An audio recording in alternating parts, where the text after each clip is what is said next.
नमस्कार दोस्तों, स्वागत है आपका स्टडी फॉर सिविल सर्विसेज में। वीडियो को पूरा देखिए। कोई भी आपका फीडबैक है, कोई सजेशन है, तुरंत वीडियो में कमेंट करके जरूर बताइए। अच्छा लगे तो वीडियो लाइक जरूर कर लीजिए और ऐसे वीडियो लगातार फ्री में पाने के लिए चैनल को तुरंत सब्सक्राइब कर लीजिए और बेल आइकन को जरूर टैप कर लीजिए ताकि आगे भी सारे वीडियो आपको मिलते रहे। यूट्यूब में फॉलो करते हैं तो प्लीज ये वाला फ्री टेलीग्राम चैनल जरूर ज्वाइन कर लीजिएगा। सारे नोटिफिकेशन, सारे अपडेट यहीं पे आते हैं, ध्यान रखिएगा। स्टडी फॉर सिविल सर्विसेज का कोई भी पेड ग्रुप अगर आपको ज्वाइन करना है तो सिर्फ 85648053096960608974386445 यही नंबर है हमारे, सिर्फ जहां पे कॉल या व्हाट्सएप कर सकते हैं। इंस्टाग्राम पे हमारा पेज जरूर फॉलो कर लीजिएगा, study for civil dot services है। ट्विटर पे हमको जरूर फॉलो कर लीजिएगा, @स्टडी फॉर सिविल्स है। Hello everyone, welcome you all to study for civil services. आज की हमारी डेट है 11 जनवरी और आज के हमारे इम्पोर्टेंट आर्टिकल्स को हम लोग देख लेते हैं कि क्या क्या हमारे इम्पोर्टेंट आर्टिकल्स बन सकते हैं। तो देखिए भाई, हमारा सबसे पहला इम्पोर्टेंट आर्टिकल है 17वां Pravasi Bharatiya Divas, World Trade Organization, India Nepal के रिश्ते, एस्पिरेशनल प्रोग्राम, आकांक्षी ब्लॉक कार्यक्रम, Asian elephants, green bonds. Start करते हैं हमारे फर्स्ट आर्टिकल से। फर्स्ट आर्टिकल कहता है हमारा 17th प्रवासी भारतीय दिवस, बहुत बहुत इंपॉर्टेंट। और क्यों मनाया जाता है वो देखते हैं। अभी रिसेंटली ही पीएम ने यहाँ पर 17th प्रवासी भारतीय दिवस को जो है मध्य प्रदेश के इंदौर, जो हमारी सबसे क्लीनेस्ट सिटी में काउंट की जाती है, इंदौर में उसका इनॉग्रेशन किया है। तो देखो, प्रवासी भारतीय दिवस मनाया क्यों जाता है।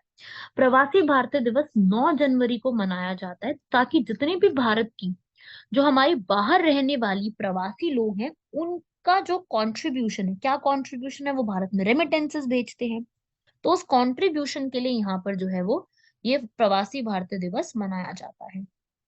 तो देखो भाई, प्रवासी भारतीय दिवस का इम्पोर्टेंस क्या है, क्यों 9 जनवरी ही क्यों चूज किया। देखो, आप भी जानते हो किसी ना किसी चीज के पीछे रीजन होता है, ऐसा तो नहीं है ना कि बेवजह चूज कर लिया। मैंने हर बार आपको रीजन बताया, जैसे मैंने 10 दिसंबर बताया ह्यूमन राइट्स डे, क्यों, क्योंकि उस दिन क्या होता है, उस दिन हमारा universal declaration of human rights को अडॉप्ट किया गया था 1948 में। तो इसके तहत उसको यहाँ पर दिया जाता है, 10 दिसंबर को इम्पोर्टेंस दी जाती है।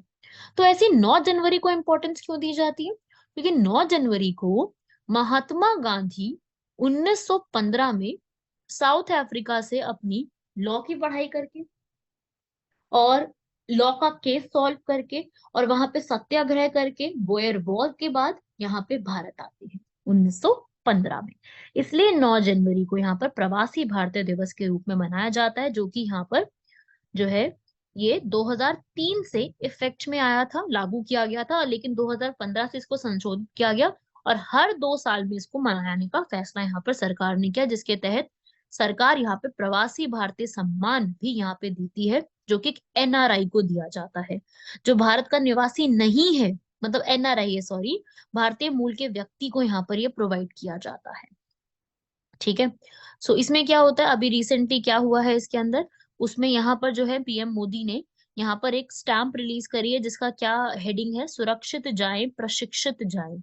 और आजादी का अमृत महोत्सव भी था, तो उसके डायोस्पोरा का योगदान, जो भारत के लोग जो है वो बाहर में रह, बाहर के देशों में रह करके, जो डायस्पोरा उसको हम कहते हैं ना, डायस्पोरा कहते हैं उसको, तो वो डायस्पोरा का यहाँ पर जो है वो एक स्ट्रगल के बारे में बताया है। और प्रवासी भारतीय दिवस जो है वो भारत एक सरकार का एक प्रमुख कार्यक्रम है, जिसमें भारत के जितने भी प्रवासी भारतीय हैं उनके साथ जुड़ने का एक मौका मिलता है, उनके लिए एक मंच प्रदान किया जाता है। ठीक है भाई। और इस बार के इसकी थीम क्या थी, थीम लिख लीजिएगा जरूर, diaspora reliable partners for India progress in Amrit Kaal. ये इस बार की पूरे की थीम रखी गई है। 70 देशों के करीब 3,500 से अधिक प्रवासी सदस्यों ने प्रवासी भारतीय दिवस सम्मेलन के लिए पंजीकरण भी करा दिया है। इंदौर में जो है 8 से 10 जनवरी तक इस पूरे को यहाँ पर मनाया गया था। तो ये एक इम्पोर्टेंट इवेंट है जो हमसे पूछा जा सकता है, इस पे क्वेश्चन बन सकता है, तो ये भी आप एक याद रखिएगा। और ये वाला जो है ये फिजिकली जो एक प्रेजेंट होकर के सेलिब्रेशन है वो 4 साल के बाद हो रही है, क्योंकि कोविड की वजह से ये बीच में स्टॉप हो गई थी। तो करीब करीब 4 साल बाद इसको सेलिब्रेट किया जा रहा है। लास्ट जो है वो 2021 में हुआ था, और क्योंकि 2023 चल रहा है ना अभी, तो 2021 में वो मैंने बताया ना हर 2 साल में होगा। तो यहाँ पर इसका जो पूरा एक ऑब्जेक्टिव था वो क्या था, कॉन्ट्रीब्यूटिंग टू आत्मनिर्भर भारत उस समय था। लेकिन वो भी क्या हुआ था, वर्चुअली हुआ था, क्योंकि प्रेजेंट तो हो नहीं सकते थे इसलिए। और इस बार जो है आप लोगों ने, अगर आप इंस्टाग्राम या ट्विटर यूज करते हो तो आप लोगों ने देखा होगा, हमारी मिनिस्ट्री ऑफ एक्सटर्नल अफेयर्स जो है उन्होंने ये वीडियो और ये पिक्चर भी जारी की थी, जिसमें उन्होंने बताया था कि प्रधानमंत्री नरेंद्र मोदी जो है वो यहाँ पर किससे मिले हैं, जो गुयाना के यहाँ पर राष्ट्रपति हैं गुयाना के, वो मोहम्मद इरफान अली से उन्होंने मुलाकात भी करी थी। और वो यहाँ पर आधिकारिक यात्रा पे भी रहे थे, तो ये मुख्य अतिथि के रूप में आया थी। तो ये आप याद रखिएगा, ये एक इम्पोर्टेंट आपसे बन सकता है। और साथ ही इसके अलावा जो है सूरीनामी, सूरीनामी के जो है राष्ट्रपति, उनसे भी यहाँ पर मुलाकात करी थी, और वो भी यहाँ पर विशेष अतिथि अतिथि के रूप में आपको देखने को मिले थे। तो ये एक फैक्ट्स आप लोगों को याद रखने हैं कि इस बार कौन कौन यहाँ पर आया था। तो ये गुयाना जो लिखा है यहाँ पर, ये कहाँ पे कंट्री है, गुयाना कहाँ पे है, साउथ अमेरिका की एक छोटी सी कंट्री है। गुयाना साउथ अमेरिका में पड़ने वाली एक कंट्री का नाम है। और वही मैं बात करूं कि ये सूरीनामे जो है या सूरीनाम जो है, ये भी कहाँ है, ये भी साउथ अमेरिका में ही है, छोटी सी कंट्री है। और ये वही याद रखिएगा, ठीक है। चलिए नेक्स्ट आर्टिकल पे देखते हैं। नेक्स्ट आर्टिकल है हमारा वर्ल्ड ट्रेड ऑर्गेनाइजेशन, WTO। तो वर्ल्ड ट्रेड ऑर्गेनाइजेशन अभी न्यूज में क्यों है, क्योंकि इन्होंने बोला है कि जो अभी इतना ज्यादा हरित हाइड्रोजन की बात चल रही है, तो हरित हाइड्रोजन पे सब्सिडी जो हम देने की बात कर रहे हैं, वो व्यापारिक अवसंरचना को बिगड़ने का कारण के रूप में बन सकती है। अभी पता है ना आप लोगों को ग्रीन हाइड्रोजन कितना ज्यादा न्यूज में चल रहा है। तो ग्रीन हाइड्रोजन जो है वो क्या होता है कि इसके ऊपर बहुत ज्यादा सब्सिडी यहाँ पर मिलनी चाहिए, ताकि हर कोई यहाँ पर ग्रीन हाइड्रोजन का इस्तेमाल करे। सब्सिडी मिलेगी तो ज्यादा ज्यादा प्रमोट करेंगे, गवर्नमेंट भी करेंगी, कंपनीज भी इसको और ज्यादा उपयोग में लाएंगी। तो जरूरत है कि इसको क्या है, इसके ऊपर सब्सिडी दे। तो अगर भारत को भी यहाँ पर, भारत ऐसा चाहता है कि भाई जितनी भी डेवलप्ड कंट्री है वो यहाँ पर जरूर कुछ ना कुछ सब्सिडी यहाँ पर अलाउ करे। लेकिन वो सब्सिडी का भी ना एक क्राइटेरिया होता है। सुना है ना आपने, बॉक्सेस होते हैं, green box, amber box, blue box. तो उन बॉक्सेस के तहत ही आपको सब्सिडी देनी होती है। तो ये जो है, अगर यहाँ पर सब्सिडी ज्यादा दे दी जाएगी तो ये WTO के जो नॉर्म्स होते हैं, WTO के जो पूरे नॉर्म्स को मैं कह लूँ, रूल्स कह लो एक तरीके से, जो उनका जो मान मापदंड है ना, उसका यहाँ पर उल्लंघन करेंगे। ठीक है। अब WTO के बारे में बात करूं तो क्या है WTO। WTO पता है कब बना था, ये बना था 1 जनवरी 1995 को, ये लिखा है ना, 1 जनवरी 1995 को ये फॉर्म किया गया था। क्यों बनाया गया था, ताकि हर एक व्यक्ति को क्या मिले, WTO से फायदा मिले। और WTO एक ऑर्गेनाइजेशन के रूप में, देखो ऐसा नहीं है कि WTO 1995 में बनी तो इससे पहले कुछ नहीं चलता था। इससे पहले भी तो ट्रेड होता ही था ना भाई। इससे पहले क्या ट्रेड खत्म हो गया था, ट्रेड तो करते ही थे। तो यहाँ पर इससे पहले जो ट्रेड होता था उसको कौन संभालता था, वो एक अग्रीमेंट के तहत गैट होता था, GATT। वो एक अग्रीमेंट के तहत चलता था, ठीक है ना। तो GATT क्या था, यहाँ पे GATT होता है general agreement on trade and tariff. ठीक है, लेकिन ये अग्रीमेंट था, इसका कोई पर्सनल, सबको एक अग्रीमेंट के रूप में लेते थे, तो इसको पूरी तरीके से मानते नहीं थे।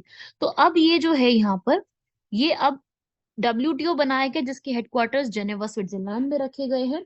तो उसके तहत हर चीज सेटअप है यहाँ पर, ये प्रॉपर तरीके से सेटअप करके ऑर्गेनाइजेशन बनाई गई है, जिसके तहत इसमें सब चीजों का रूल्स और रेगुलेशंस के रूप में इसको अप्लाई किया जाएगा। ऐसा नहीं कि सिर्फ लिख दिया हो गया खत्म हो गया, इसको प्रॉपरली रूल्स एंड रेगुलेशंस के तहत बनाया गया है, और उसी के तहत इसको चलाया भी जाएगा। ठीक है। सो WTO जो है वो एक फ्री ट्रेड को प्रमोट करने के लिए, उसमें नेगोशिएशंस के लिए, मुक्त व्यापार होना चाहिए, लेकिन उसमें जितने भी विवाद है उसको निपटने के लिए इसके अंदर एक अलग से जो है यहाँ पर सेक्रेटरीट भी इसका बनाया गया, जिसमें जितने भी इसके ऊपर विवाद होते हैं उनसे निपटारे के लिए कुछ ना कुछ इसमें सेटअप यहाँ पर दिया जाता है। तो WTO एक काफी अच्छा प्लेटफॉर्म है इन चीज को प्रमोट करने के लिए, इसके अंदर बेस्ट ऑप्शंस को लाने के लिए। ठीक है ना। तो अब ये काफी अच्छा एक इसने काम भी किया है, इसने काफी सारे नई नई यहाँ पर चीजें लेके आया। जैसे कि इसने क्या किया, इसने जो है मुक्त व्यापार को प्रोत्साहित किया। जो भी व्यापार के विवाद है उनको सुलझाने के लिए इन्होंने एक वार्तालाप की संरचना करी, जिसमें क्या है कि लोगों के और देशों के बीच में एक स्थिरता बनी रहे और एक फाइनल डिस्कशन के लिए एक प्लेटफॉर्म मिल जाए उनको कि भाई कैसे क्या करना है, उसके लिए एक प्लेटफॉर्म तैयार हो जाए। और व्यापार समझौते से बचकर बिना किसी भेदभाव के लिए व्यापार यहाँ पे हो, बिना किसी भेदभाव के तहत व्यापार किया जाए। मुक्त व्यापार निकाय नहीं है, ऐसा नहीं कि डब्ल्यूटीओ बहुत सही है, उसने कई बार जो है वो यहाँ पर उसको भी कई बार प्रतिबंध जो है वो फेस करने पड़ जाते हैं। ठीक है, बस बेसिकली वही है कि भाई ये सब्सिडी डंपिंग कैसे करनी है, कितनी सब्सिडी देनी है, हर कंट्री का अपना अपना मापदंड होता है, तो हर कंट्री के लिए इन्होंने अपने तरीके से एक अच्छे से रूल्स तैयार करे हैं।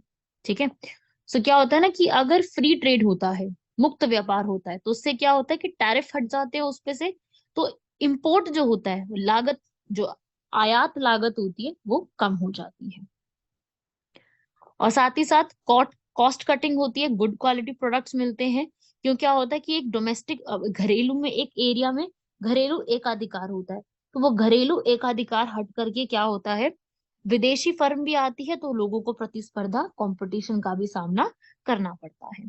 तो मुक्त व्यापार होगा किसी भी कंट्री में, यहाँ पर आना जाना कैसी भी आप रख सकते हो, तो क्या होता है उससे कि लार्ज क्वांटिटी में आप सामान मंगा सकते हो, है ना, तो बड़े स्केल पे काम करने के लिए एक अच्छा उपाय हो सकता है।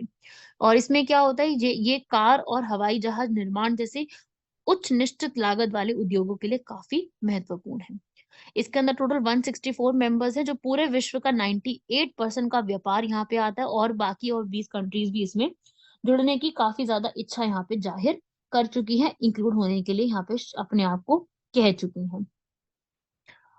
साथ ही साथ डब्ल्यूटीओ जो है यहाँ पर विश्व व्यापार संगठन जो है, इसके जो नियम है और सहयोग से एक बड़े व्यापार युद्ध को टालने में मदद मिली है। 2008 या 9 की जो वैश्विक मंदी आई थी, इसमें भी इसकी काफी अच्छी भूमिका रही है, काफी अच्छे से संभालने में ये सही रहा है।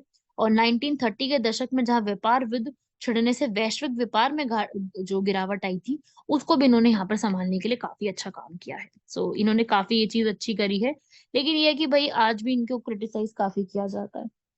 ऐसा कहा जाता है कि भाई ये आज भी ऐसा है कि ये कुछ डेवलप्ड कंट्री के फेवर में ज्यादा रिजल्ट देती है। ठीक है, तो क्या है ना कि उनके लिए रूल्स जो है ये अपने तरीके से बनाती है, उस सीढ़ी को तोड़ने की तरह जिसका इस्तेमाल कभी खुद उन्होंने ऊपर चढ़ने के लिए किया था। ठीक है, तो ये एक तरीके से उस डब्ल्यूटीओ जो है थोड़ा इस रूप में भी काम करती है, तो थोड़ा क्रिटिसाइज भी है ये, इस चीजों के लिए फेस करती नजर में आती है। साथ ही साथ ये जो है थोड़ा सा जो मुक्त व्यापार होता है उसमें विकासशील अर्थव्यवस्था को अपने शिशु उद्योगों को विकसित करने में बाधा का सामना करना पड़ता है। जैसे एक विकासशील अर्थव्यवस्था एक नए विनिर्माण उद्योग को विकसित करने के लिए अपनी अर्थव्यवस्था में विविधता लाने की कोशिश भी करे, तो वह टैरिफ संरक्षण के बिना ऐसे करने में असमर्थ हो सकते हैं। तो इस प्रकार से जो है ये एक प्रॉब्लम यहाँ पे फेस हो जाती है। और ये भी एक मतलब देखने को मिलता है कि ये प्रॉब्लम्स भी इसमें आती है। फिर साथ ही साथ डब्ल्यूटीओ जो है वो सहमति से यहाँ पर जो है वो उनका एक जो है मतलब सहमति से सॉल्यूशन निकाले उसका काफी कठिन रहा है। कई बार इसके दौरे होते हैं, मतलब ऐसा नहीं होता कि इसका रिजल्ट एक ही बारी में निकाल दिया जाता है, इसके लिए विभिन्न विभिन्न प्रकार के दौरे किए जाते हैं। और उन दौरों में आपने सुना होगा उरुग्वे राउंड, मॉन्ट्रियल राउंड, काफी सारे राउंड्स ऑर्गेनाइज किए जाते हैं। फिर उन राउंड्स को ऑर्गेनाइज करने के बाद एक रिजल्ट निकलता है, तो थोड़ा सा स्लो प्रोग्रेस भी होता है। और ये डब्ल्यूटीओ जो है वो सौदे में अभी भी कृषि जैसे क्षेत्रों में बहुत सारे संरक्षणवाद को शामिल किया जा रहा है। ठीक है, अमेरिका और यूरोप संघ को यहाँ पर ज्यादा लाभ पहुंचाने की कोशिशें काफी ज्यादा की जा रही हैं। और इसमें ट्रिप्स का जो अग्रीमेंट है, ट्रिप्स अग्रीमेंट की फुल फॉर्म क्या है, trade related intellectual property right, IP, IPR सुना होगा ना, कॉपीराइट पेटेंट वो सब। तो ये जो है व्यापार संबंधित बौद्धिक संपदा जो आपने अपनी बौद्धिक क्षमता से बनाई है, आपने अपनी दिमाग के रूप में बनाई है, उन बौद्धिक क्षमता को इसमें क्या किया है, उसके डिफेंस में काम करता है। ठीक है, तो वही है यहाँ पर ये जो कंपनियां हैं पेटेंट और कॉपीराइट जैसी लागू करने की इन्होंने यहाँ पर क्षमता प्रोवाइड कर दी है। किंतु इसके कारण जीवन रक्षक दवाओं की कीमत काफी बढ़ चुकी है और इसलिए विकासशील देशों के लिए कम किफायती बन गई है। इस प्रकार से जो है यहाँ पर ये चीजें आपको ये थोड़ा सा याद रखना है इसके अंदर। तो ये है आप लोगों के यहाँ पर कंप्लीट जो है ये वाला पूरा आर्टिकल WTO से जुड़ा हुआ। WTO आप याद रखिएगा, इंडिया इसका हमेशा से मेंबर रहा है। इंडिया इसका फाउंडिंग मेंबर है। मतलब फाउंडिंग मेंबर का मतलब होता है जब से ये स्थापित हुआ तब से इंडिया उसका मेंबर है। ठीक है। नेक्स्ट आर्टिकल आता है हमारा इंडिया और नेपाल के रिलेशंस। इंडिया नेपाल रिलेशंस में क्या चीज है? नेपाल के इलेक्शंस जो है, संभावित परिणाम और भारत के लिए नीतिहार्थ। ठीक है, क्या हो सकता है? देखो आगे के टाइम पे एक्सपर्ट्स क्या कह रहे हैं, विशेषज्ञों का क्या कहना है इसके अंदर, कि चुनावों को एक जटिल, खंडित और जनादेश प्राप्त हुआ है। राजनीतिक स्थिरता जो है वो मायावी हो गई है, इसलिए भारत को ले अभी भी सजग है इसके अंदर, क्योंकि हम लोग जो है नेपाल के साथ हमारे बिल्कुल चाइना और इंडिया के बीचों बीच नेपाल पड़ता है। और जो नेपाल है वो 5 भारतीय राज्य सिक्किम, पश्चिम बंगाल, उत्तर प्रदेश, उत्तराखंड, बिहार के साथ 1850 किलोमीटर की बाउंड्री शेयर करता है। तो 1950 के जो हमारी नेपाल के साथ जो ट्रीटी हुई है, treaty of peace and friendship, Nepal शांति और मित्रता संधि, उसके बीच हमारा यहाँ पर जो है अभी रिलेशंस को एक जो है वो प्रमोट करने के लिए एक ये बना हुआ है।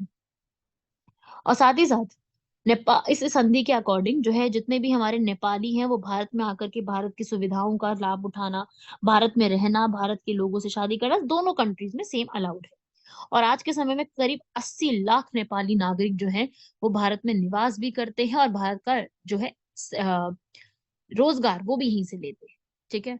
और अभी जो है रिसेंटली काफी कोशिशें की गई हैं जो भी प्रॉब्लम्स आ रही हैं उसको सॉल्व करने के लिए, कैसे डायलॉग्स करके, डायलॉग्स का मतलब है यहाँ पर आपस में संवाद को करके नेपाल और भारत के बीच में कई बार द्विपक्षीय संस्थागत संवाद तंत्र भी किए गए हैं, भारत के एक्सटर्नल अफेयर्स मिनिस्टर और नेपाल के। और नेपाल आप लोग जानते हैं कि नेपाल की आर्मी को भी काफी प्रमोट करता है। नेपाल के अंदर जो गोरखा रेजिमेंट्स हैं वो भी इंडियन आर्मी ही वहां की ट्रेन करती है। नेपाल को इंडिया की आर्मी ही बहुत सारे इक्विपमेंट्स भी सप्लाई करती है। और जितनी भी आपदाएं होती हैं उनके दौरान सहायता देना, सैन्य अभ्यास करवाना, द्विपक्षीय दौरे कराना, हर चीज में भारत जो है वो इसमें पहल करता हुआ नजर हमेशा ही आता है। प्लस साथ ही साथ इंडिया और नेपाल के बीच में जो एक एक्सरसाइज होती है सूर्य किरण, वो भी यहाँ पर ऑल्टरनेटिवली एक बार नेपाल में एक बार इंडिया में कंडक्ट की जाती है ताकि हम लोग रिश्तों को और बेटर कर सके। इंडिया ने हमेशा नेपाल की मदद करी, कभी भी कोई प्राकृतिक आपदा आई है, चाहे भूकंप आया उसके लिए भी पैकेज की यहाँ पर घोषणा करी। ये सब चीजों में इंडिया हमेशा आगे रहा है नेपाल की मदद करने के लिए। नो डाउट इंडिया ने हमेशा मदद करी है।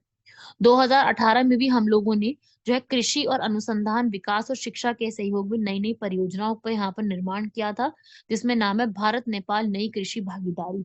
इसको भी हमने बनाया था 1971 में। दोनों देशों ने जो है ये भी डिसाइड किया था कि जो विद्युत आपूर्ति है, जो भी हाइड्रो इलेक्ट्रिसिटी जनरेशन है यहाँ पर, वो भी हम लोग यहाँ पर पावर के थ्रू एक्सचेंज करेंगे, दोनों का इंफ्रास्ट्रक्चर डेवलप करने की कोशिश करेंगे। ठीक है। और वर्तमान में भारत नेपाल का सबसे बड़ा व्यापारिक साझेदार है। ठीक है। लगभग $8 बिलियन का ट्रेड करते हैं यहाँ पर। नेपाल के पूरे ट्रेड का 2/3 हिस्सा भारत से जाता है। ठीक है। भारतीय कंपनियां नेपाल में सबसे बड़ी निवेशकों में शामिल हैं, वहां पे सबसे ज्यादा निवेश करती है, 30% से ज्यादा निवेश कर रखा है। और अभी के समय में बहुत ज्यादा ह्यूमन कंट्रीब्यूशन भी बढ़ रहा है। इंडिया जो है वो नेपाल को आज भी PhD और ग्रेजुएशन वगैरह डिग्री करने के लिए करीब 3,000 लोगों को यहाँ पर, नेपाली पीपल को यहाँ पर छात्रवृत्ति या फिर सीटें प्रदान ऑलरेडी कर चुका है। ठीक है, ये काम भी यहाँ पर किया जा चुका है। लेकिन प्रॉब्लम्स भी हैं हमारी इंडिया और नेपाल के रिश्ते में, आज प्रॉब्लम्स भी चल रही हैं। जैसे कि क्या प्रॉब्लम है अगर हम बात करें तो, एक प्रॉब्लम ये है कि भाई ऐसा कहा जाता है कि जो फ्रेंडशिप ट्रीटी है, ठीक है, वो भी यहाँ पर नेपाल को भारत का अधीनस्थ पड़ोसी बना बताती है।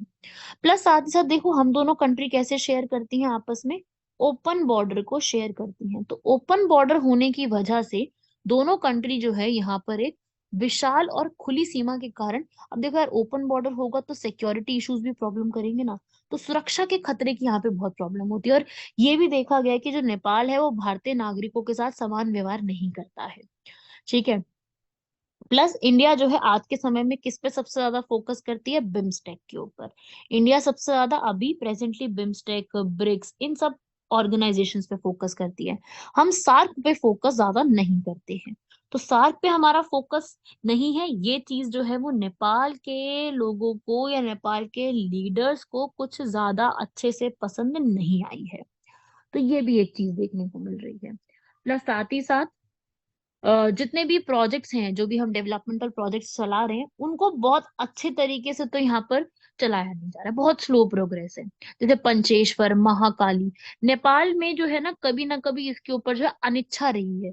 उसके कारण जो है ये प्रॉब्लम फेस करने को मिल रही है कि कुछ ना कुछ जो है प्रोजेक्ट रुके जा रहे हैं। है ना, प्रोजेक्ट जो होने चाहिए कंप्लीट, उसमें जो जो तेजी होनी चाहिए कंप्लीट करने की, वो तेजी कंप्लीट करने की ना उतने अच्छे लेवल पे हो नहीं पा रही है। और साथ ही साथ दोनों के पार्ट पे है, ठीक है। और जैसे अब ये वाला है कोसी, सप्त कोसी जो डैम, रिवर कोसी के ऊपर बन रहा है, क्योंकि रिवर कोसी आप जानते हैं कि बिहार में फ्लड्स का कारण बनती है। तो यहाँ पर जो है भारत और नेपाल दोनों में बाढ़ के रोकने के लिए यहाँ पर जो है वो एक अनिच्छा सी जारी हुई है। दोनों ही मतलब उतना ज्यादा फोकस नहीं कर रहे हैं। ये करें तो फिर एक बेटर अपॉर्चुनिटी मिलती है इससे, पर ये उतनी ज्यादा ना अच्छे से किया नहीं जा रहा है इसको। तो ये भी एक प्रॉब्लम है। और फिर क्या हुआ था, मैंने आपको पहले भी बताया कि नया नेपाल का कॉन्स्टिट्यूशन आया। तो नए नेपाल के कॉन्स्टिट्यूशन आने की वजह से हुआ क्या कि मधेसी क्राइसिस होना शुरू हो गया। मैंने बताई थी ये चीजें आपको। और नेपाल में जो है कुछ समय के लिए एक शॉर्टेज आ गई, कुछ चीजों की शॉर्टेज आनी शुरू हो गई जब इंडिया ने जो बॉर्डर क्लोज कर दिए थे। तो यहाँ पर उसकी वजह से जो है एक लिपू लेक, लिम्पियाधुरा, ये सब पे भी जो है वो क्या हो गया, बॉर्डर के इश्यूज आने स्टार्ट हो गए हैं, ठीक है। तो ये तो मैंने आपको पहले भी कई बार बताया होगा। तो बॉर्डर डिस्प्यूट में यही है, ट्रीटी ऑफ सगौली के तहत जो है वो काला पानी, लिपू लेक और लिम्पी या धुरा की वजह से प्रॉब्लम्स आ गई हैं। और नेपाल हमेशा चाइना का कॉन्टेक्स्ट यूज करता है। आप एक चीज देखो, ठीक है, मतलब मेरे को एक एग्जाम आपको मैं समझाने के लिए मैं बता रही हूँ, इसका मेरा कोई कोई गलत ऑब्जेक्टिव मत लीजिएगा इसको। मैं सिर्फ आपको ये चीज समझा रही हूँ, ठीक है, एक तरीके से सिर्फ समझाने के वे में बता रही हूँ कि जो नेपाल है ना, वो दोनों कंट्री से फायदा ले रही है। वो इधर से चाइना से फायदा ले रही है, इधर से इंडिया से फायदा ले रही है। डोंट यू थिंक सो कि ऐसा हो रहा है ना? तो वो दोनों से यहाँ पर फायदा लेने की कोशिश कर रहे हैं, मतलब ऐसा, मतलब अगर आप सोचो तो ऐसा हो रहा है। दोनों से फायदा यहाँ पर पहुंचवाया जा रहा है। तो जो भाई जो ज्यादा इंफ्रास्ट्रक्चर में यहाँ पर लेकर के आएगा, वो ये कंट्री उस तरफ हो जाएगी। मैं कोई किसी को क्रिटिसाइज नहीं करी, I am just explaining one view point, ठीक है। और मैं ये नहीं कह रही कि ये सच्ची है, बिल्कुल होगी बात ये वाली, I am just explaining you कि ऐसा भी एक प्रॉब्लम है ना। तो अब यही है कि आज के समय में क्या चीज होनी चाहिए। आज के समय में आपको लगता है ना कि आज के समय में जो ये जो ट्रीटी है, जो हमारी ट्रीटी पहले हो चुकी है, उस ट्रीटी में कुछ चेंजेस आने चाहिए, इसको और बैलेंस करना चाहिए। फिर 1950 में हुई थी, अब दोनों कंट्री काफी डेवलप हो चुकी है, तो इसमें कोई ना कोई चेंजेस लाने चाहिए। और इसको और ज्यादा डेमोक्रेटिक भी बनाना चाहिए, इसमें और ज्यादा नए नए चेंजेस लाने चाहिए। इसको जो है यहाँ पर थोड़ा सा और सही बनाना चाहिए। और जो ट्रीटी ऑफ सगौली है, इसको रिवाइज करना चाहिए, क्योंकि रिवर को एक डिमार्केशन करके, रिवर को एक पॉइंट मान करके आप पूरा का पूरा यहाँ पे सॉल्यूशन नहीं निकाल सकते हो। तो ये भी एक होना चाहिए कि इसको सॉल्व करो, ठीक है। और साथ ही साथ क्या करना चाहिए, जो सीमा पार करते हैं, क्योंकि ओपन बॉर्डर है ना, जब सीमा पार किया जाता है तो यहाँ पर जो है पहचान पत्र जो है वो लोगों से यहाँ पर लेनी चाहिए, उसकी भी एक व्यवस्था शुरू करवा देनी चाहिए। भारत की जितनी भी अधूरी परियोजनाएं हैं, जितनी भी यहाँ पर बची हुई परियोजनाएं हैं, उन बची हुई परियोजनाओं को यहाँ पर जल्दी से जल्दी दोनों दोनों कंट्रीज को सॉल्व करने का सोचना चाहिए, ठीक है, जितने भी ऐसे बचे हुए हैं। साथ ही चीन के साथ किसी भी जो विवाद से नाजायज लाभ उठाने की कोशिश नहीं दिलवानी चाहिए, कि जो चीन के साथ कुछ भी ऐसा नाजायज जो है वो लाभ उठा ले, क्योंकि हमारा उनके साथ नहीं बनती है, तो फिर वो इस तरीके से लाभ उठाने की कोशिश करे, ठीक है। प्लस इंडिया जो है वो नेपाल के साथ हर तरीके से जुड़ा रहे, बिल्कुल जुड़ा रहे। और जो भी उनके वो भी पॉलिटिकल एस्पिरेशंस होते हैं, उनको यहाँ पर सपोर्ट करने की कोशिश करे। इंडिया को यहाँ पर ये समझने की आवश्यकता है कि नवजात नेपाली लोकतंत्र अपनी विदेशी नीति पर स्वतंत्रता का ध्यान केंद्रित कर रहा है, ठीक है। तो इस पे भी हमें इंडिया को ध्यान रखना चाहिए। नेपाल के साथ हमारे संबंधों में नेपाली नागरिकों के लिए एक प्रमुख स्थान मिलना चाहिए, जुड़ाव जो है वो बढ़ना चाहिए। देखो कल्चर का हमने सहारा लेके जुड़ाव तो यहाँ पर किया ही किया है, ऐसा नहीं मैं कहूंगी। कल्चर का हम लोगों ने खूब सहारा लिया है, और उसके तहत हमने बुद्धिस्ट कल्चर को भी यहाँ पर प्रमोट किया है, काफी हद तक प्रमोट किया है बुद्धिस्ट कल्चर को। तो हमने ये सारे स्टेप्स तो यहाँ पर करे हैं, है ना। हमने हृदय स्कीम, प्रसाद स्कीम लगाई है, बुद्धिस्ट को सर्किट्स बनानी शुरू किए हैं, आप लोगों को मैंने कई बार इसके बारे में बताया। तो ये सब तो हमने प्रोग्राम्स किए हैं ताकि हम प्रमोट कर सके, ठीक है भाई। चलिए, काफी हद तक मैंने काफी सारी चीजें आपको नेपाल के बारे में हर बार हर लेक्चर में बताई है जब जब ये टॉपिक आया है। सो पढ़िएगा जरूर इस पूरे को, ठीक है। चलिए नेक्स्ट बढ़ते हैं आगे, एस्पिरेशनल डिस्ट्रिक्ट्स प्रोग्राम के बारे में। एस्पिरेशनल डिस्ट्रिक्ट्स प्रोग्राम जो है यहाँ पर आकांक्षी ब्लॉक कार्यक्रम जो है वो यहाँ पर अभी हाल ही में इसका प्रधानमंत्री ने शुभारंभ किया। साथ ही उन्होंने राज्य से ब्लॉक स्तर पर आकांक्षी जिला कार्यक्रम को अनुसरण करने के लिए भी बोल दिया है, ठीक है।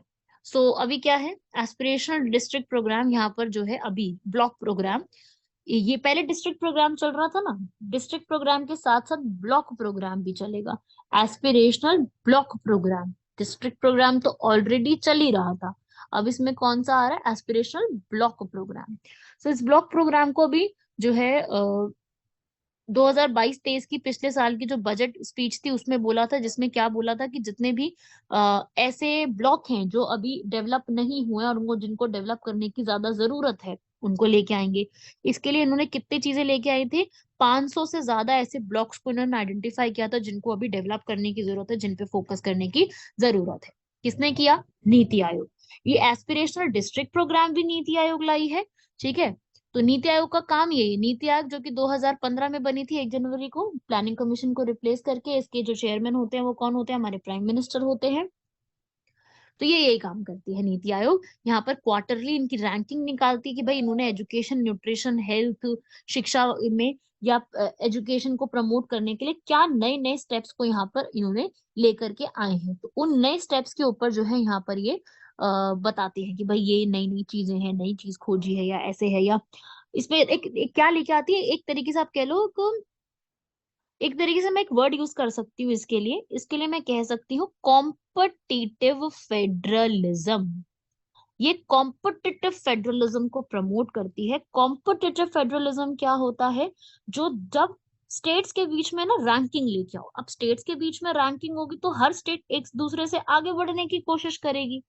तो क्या करो, ये नीति आयोग कोऑपरेटिव फेडरलिज्म और कॉम्पिटिटिव फेडरलिज्म दोनों पे काम करती है, ठीक है। ये क्या काम करती है कि भाई हमें क्या करना है, हमें दोनों तरीके से चीजों पे फोकस करना है।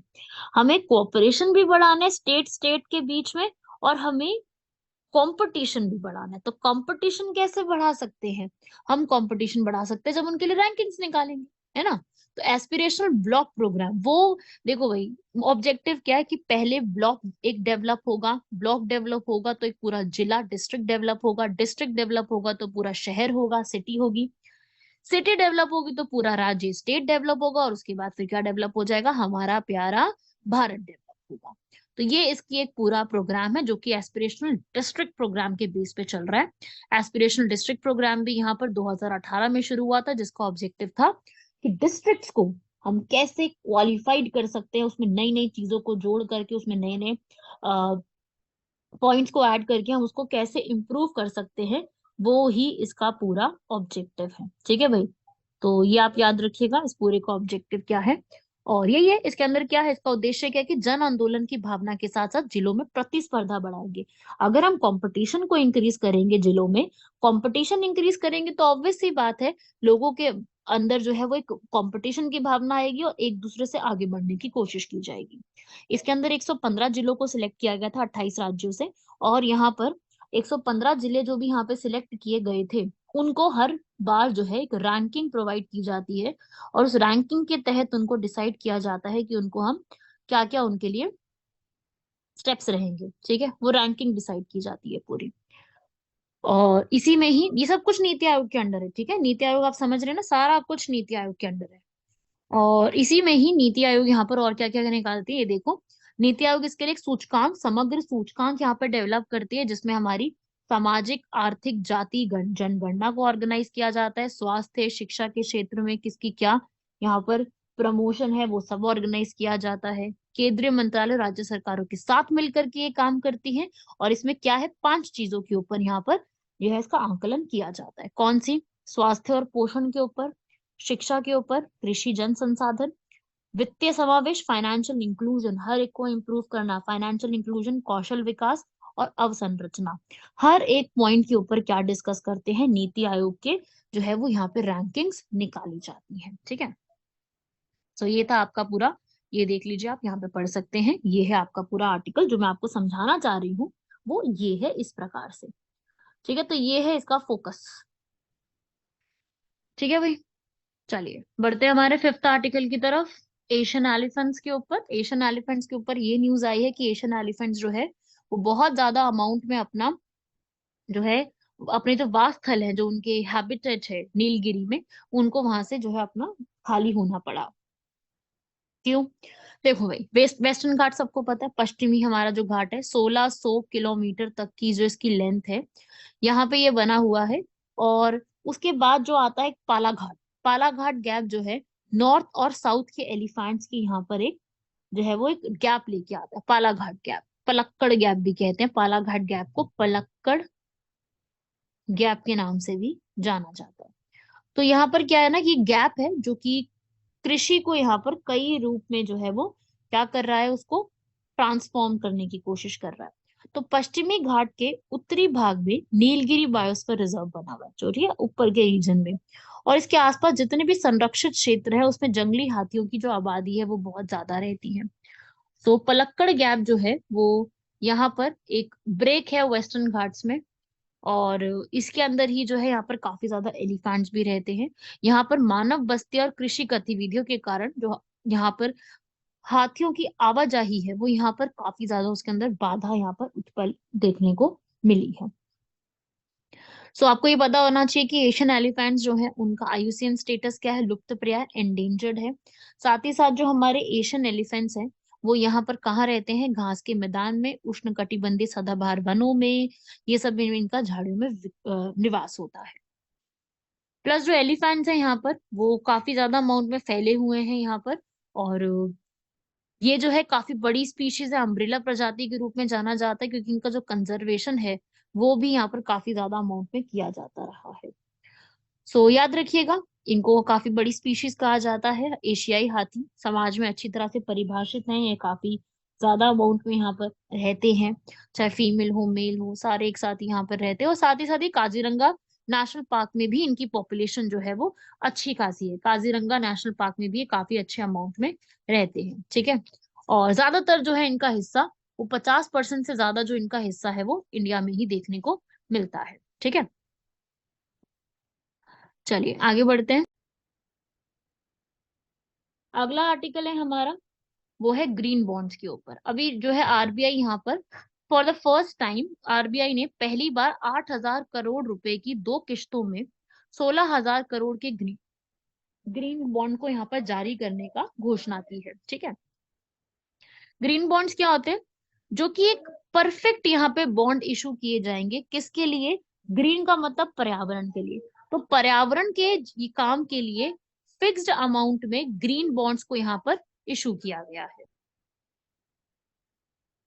सो ये किस पर्पस के लिए हो गए? ये आपके एनवायरनमेंट के लिए। एनवायरनमेंट में क्या क्या, जैसे नवीकरणीय ऊर्जा, कृषि, मत्स्य पालन, परिवहन, परिवहन से जुड़े हुए पॉल्यूशन की चीजें, तो ये सबसे जुड़ी हुई जो है ये पूरा एक प्रोग्रेस यहाँ पे किया जा रहा है। जिसका क्या ऑब्जेक्टिव होगा? इस पूरे का सिर्फ एक ही बेसिक ऑब्जेक्टिव है कि हमें जो हमारे ग्रीन चीजें हैं उनको हमें प्रमोट करना है, जिसके लिए हमें कुछ भी करना पड़े, पर ग्रीन चीजों को हमें प्रमोट करने की कोशिश करनी है। ठीक है, तो यहाँ पर जो भी ग्रीन बॉन्ड से जो भी आय प्राप्त होगी उसका उपयोग किस में किया जाएगा? जो भी यहाँ पर ग्रीन बॉन्ड से इशू किए जाएंगे उससे जो एक आय यहाँ पर जो है प्राप्त होगी उसका इस्तेमाल किया जाएगा परियोजनाओं को और ज्यादा, मतलब उसको और किसी पर्पस के लिए नहीं होगा, सिर्फ ग्रीन प्रोजेक्ट्स के लिए ही उसका किया जाएगा। यदि 5% से अधिक राजस्व का उपयोग किसी अन्य उद्देश्य के लिए किया जाता है तो वो फिर ग्रीन बॉन्ड नहीं होगा। ग्रीन बॉन्ड को तो यहाँ पर सिक्योर ही सिर्फ एक पर्पस के लिए किया जाएगा, जिसका पर्पस क्या होगा कि भाई जो है एग्रीकल्चर या फिर एनवायरमेंट की चीजों के लिए ही उसका इस्तेमाल किया जाएगा। ये बाकी जैसा चीज ही है कि मतलब एक स्पेसिफिक धन जुटाने का जो होता है ना फंड रेजिंग प्रोग्राम हो गया, ये भी उसी तरीके से ही ये प्रोग्राम है। ये प्रोग्राम भी कुछ अलग नहीं, ये उसी तरीके से प्रोग्राम चल रहा है। ठीक है। हाँ, इसकी जो ड्यूरेशन है वो कुछ ज्यादा ही लंबी है, 10 साल से भी ज्यादा इसकी अवधि रख दी है, क्योंकि हरित परियोजनाएं दीर्घकालिक परियोजनाएं होती हैं, है ना। थोड़ा ये जो है वो लॉन्ग टर्म चलती है कि और मेच्योर होने पे ही फिर आप इसका जो है अमाउंट यहाँ पे ले सकते हो वापस। ठीक है। तो ग्रीन बॉन्ड जो है यहाँ पर वो कॉरपोरेशन, गवर्नमेंट, मल्टी ऑर्गेनाइजेशन कोई भी यहाँ पर इशू कर सकता है, कोई एक पर्टिकुलर नहीं, यहाँ पर कोई भी इस तरीके की जो चीजें हैं वो इशू कर सकता है। पहली बार जो है इसको इसको किस कौन लेकर के आया था, 2007 में यूरोपियन निवेश बैंक जो है उसने यहाँ पर कराया था, और उसके बाद फिर वर्ल्ड बैंक जो है वो पहला ऐसा यहाँ पे इंस्टीट्यूट बना है जारी करने वाला। और फिर 2015 में भी येस बैंक ने भारत का पहला हरित बुनियादी जो है वो एक इसको इशू करवाया था। फिर 2016 में एक्सिस बैंक ने लंदन स्टॉक एक्सचेंज में भारत का पहला इंटरनेशनल ग्रीन बॉन्ड किया। तो थोड़े से ये फैक्ट्स याद रख लेना, मे भी अगर ग्रीन बॉन्ड पे क्वेश्चन आता है तो हो सकता है आपसे कुछ एक आधा इसके ऊपर फैक्ट को भी पूछ लिया जाए। तो थोड़े से फैक्ट इसमें याद कर लीजिएगा, 2017 में ये हुआ था, 2015 में ऐसा हुआ था। सो ये थोड़ा सा ये फैक्ट्स भी मतलब ऐसे लगता है कि कई बार क्वेश्चन आ सकते हैं इसके ऊपर। और 2022 में ही सरकार ने डिसाइड किया था कि भाई हम लोग $2 बिलियन के यहाँ पर जो है वो ग्रीन बॉन्ड को इशू करेंगे। गवर्नमेंट क्यों कर रही है ऐसा, क्योंकि आप लोग जानते हैं कि क्लाइमेट में अभी हमारे जितने भी प्रोग्राम चल रहे हैं वो क्लाइमेट का उनके ऊपर बहुत बड़ा योगदान है, जलवायु के ऊपर बहुत बड़ा योगदान है उनका। तो जलवायु कार्यक्रम हमारे लिए बहुत जरूरी है। ठीक है। और जितने भी सॉवरेन ग्रीन बॉन्ड जारी करने हैं उनसे भारत सरकार को की जो अर्थव्यवस्था है उसकी कार्बन तीव्रता को कम करने की हमें यहाँ पर कोशिश की जाएगी। और सरकार क्या कहती है, सरकार क्या कहती है कि भाई 2005 के स्तर से 2030 तक सकल घरेलू उत्पाद जो है उसमें जो ये कार्बन की उत्सर्जन होती है उसको 45% तक कम करने के लिए हमें ये करना ही करना है। ठीक है। 2030 तक आते आते ये काम करना ही करना है। और हमें ऐसे इलेक्ट्रिसिटी जनरेट करनी है, हमें इस तरीके से इलेक्ट्रिक पावर को जनरेट करना है जिसमें हमारी विद्युत जो है वो यहाँ पर गैर जीवाश्म स्रोतों से आए। ठीक है। नॉन फॉसिल एनर्जी फ्यूल से वो डेवलप हो, हमें इस चीज पे फोकस करना ही करना है। ठीक है भाई, तो ये थे हमारे आर्टिकल्स। अब आते हैं हम लोग थोड़ा क्वेश्चन के ऊपर। और क्यों ये वाला मैंने क्वेश्चन लिया है स्वराज पार्टी के ऊपर, क्योंकि 9 जनवरी है। 9 जनवरी मतलब हम लोग थोड़ा करंट अफेयर जनवरी के ही पढ़ रहे हैं ना अभी, तो थोड़ा उससे जुड़ा हुआ है। 9 जनवरी 1923 को यहाँ पर स्वराज पार्टी चित्तरंजन दास और मोतीलाल नेहरू यहाँ पे इन्होंने स्टार्ट की थी, जिसमें चित्तरंजन दास के पहले प्रेसिडेंट बनते हैं, मोतीलाल नेहरू सेक्रेटरी बनते हैं, जो कि 42 सीट्स लेके आती है 1923 में। लेकिन बाद में आगे चल के पूरी पार्टी जो है वो यहाँ पे डिवाइड हो जाती है उत्तरवादी और गैर प्रतिवादी के रूप में। सारी स्टेटमेंट ठीक लिखी हुई है। स्वराज पार्टी यहाँ पर फॉर्म होती है, क्यों फॉर्म होती है स्वराज पार्टी, क्योंकि उस समय क्या था, जो स्वराज पार्टी है नॉन कॉपरेशन मूवमेंट जब गांधी जी द्वारा विदड्रॉ कर ली जाती है चौरी चौरा इंसिडेंट के बाद, तब ये चीज डिसाइड होती है कि भाई ऐसे स्वराज पार्टी भी डेवलप की जाएगी। ये था स्वराज पार्टी, इसको भी याद रखिएगा। फिर आता है नीलगिरी बायोस्फीयर रिजर्व, अभी थोड़ी देर पहले ही पढ़ा है। देखो भाई नीलगिरी बायोस्फीयर रिजर्व का एरिया देख लो पूरा। ये नीलगिरी बायोस्फीयर रिजर्व एक स्टेट में नहीं है, ये भारत का पहला बायोस्फीयर रिजर्व 1986 में डिक्लेयर हुआ था, जो कि वेस्टर्न घाट्स नीलगिरी हिल्स में सिचुएटेड है। दोनों करेक्ट लिखी हुई है। ये कर्नाटका, तमिलनाडु और केरल तीनों स्टेट्स में आपको देखने को मिलेगी। कौन? Nilgiri biosphere reserve. तो ये आपके लिए काफी एक इम्पोर्टेंट टॉपिक है। ठीक है। अभी थोड़ी देर पहले हमने Nilgiri biosphere reserve Asian elephants के बारे में भी देखा है। ये है आपका आज का पूरा आर्टिकल, इसको कंप्लीट कीजिएगा। इसमें जितने भी मैंने फैक्ट्स एक्स्ट्रा बताए हैं सारे फैक्ट्स हमारे एग्जाम के लिए इंपॉर्टेंट है, उससे क्वेश्चन भी पुटअप किया जा सकता है, पूछा जा सकता है इसमें नई नई चीजें कि क्या ऐड हो सकता है, इसमें क्या चीजें हैं। ठीक है भाई, सारा कंप्लीट कीजिएगा, सारा इसको नोट डाउन कर लीजिएगा। और जो आप लोग कह रहे थे ना कि किसी एक वीडियो में वॉइस का कुछ इशू आ रहा है, अब वो नहीं आएगा। ठीक है। I am really sorry for that. और अब जो है आपको कोई अभी तो फिलहाल कोई वॉइस का इशू नहीं आएगा, मैंने जो भी एक इशू था उसको सॉर्ट आउट कर लिया है। अब आपको कोई भी वॉइस का इशू नहीं आएगा। एक बार पढ़िएगा, इसको पूरे को कंप्लीट कीजिएगा, आपको कोई वॉइस का इशू आगे से नहीं मिलेगा। ठीक है। और ट्राई कीजिएगा ऐसे लर्न करने का सारी चीजों को। आई होप मैं आपको इसमें कंट्रीब्यूट कर पा रही होंगी आपकी प्रिपरेशन में काफी सारी चीजें बता करके। जस्ट इसको लिखिएगा जरूर, रिवाइज जरूर कीजिएगा, बिकॉज अगर रिवाइज नहीं करेंगे तो जितना भी पढ़ रही हो वो वेस्ट चला जाएगा। So just try to revise all the facts जो भी बताए जाते हैं क्लास के अंदर, एंड डेली रूटीन बना लो। मैं आपका ज्यादा टाइम भी नहीं लेती हूँ, मैं करीब करीब आपका 40 to 45 मिनट्स लेती हूँ, एवरेज की बात कर रही हूँ। कई बार वीडियो 40 मिनट्स की भी होती है, कई बार 50 मिनट्स की भी हो जाती है ना। तो ऑन एन एवरेज मैं आपका 40 मिनट्स लेती हूँ। सो आप दिन में 40 मिनट्स करंट अफेयर्स के लिए जरूर निकालें। आप इसको जरूर लिखें, नोट करें पॉइंट्स को, अपना जरूर इसको एक अलग से नोटबुक में जरूर लिखते रहें। अलग ही नोटबुक बना रहे हो ना सब लोग इसकी, और ट्राई करना कि सारे के सारे फैक्ट्स को जरूर कवर अप करो। ठीक है, मेरी यही कोशिश रहती है कि ज्यादा से ज्यादा फैक्ट्स मैं बता सकूं, ज्यादा से ज्यादा फैक्ट्स को मैं कवर करवा सकूं। So everyone try to cover these facts, try to get a hold on these topics. Try कीजिए कि आप सारे के सारे टॉपिक्स पे बहुत अच्छा कमांड बना लो, बहुत अच्छी एक होल्ड बना लो। राइट एवरीवन, मिलते हैं आप लोगों से नेक्स्ट लेक्चर में। बाय एवरीवन, शुक्रिया, जय हिंद।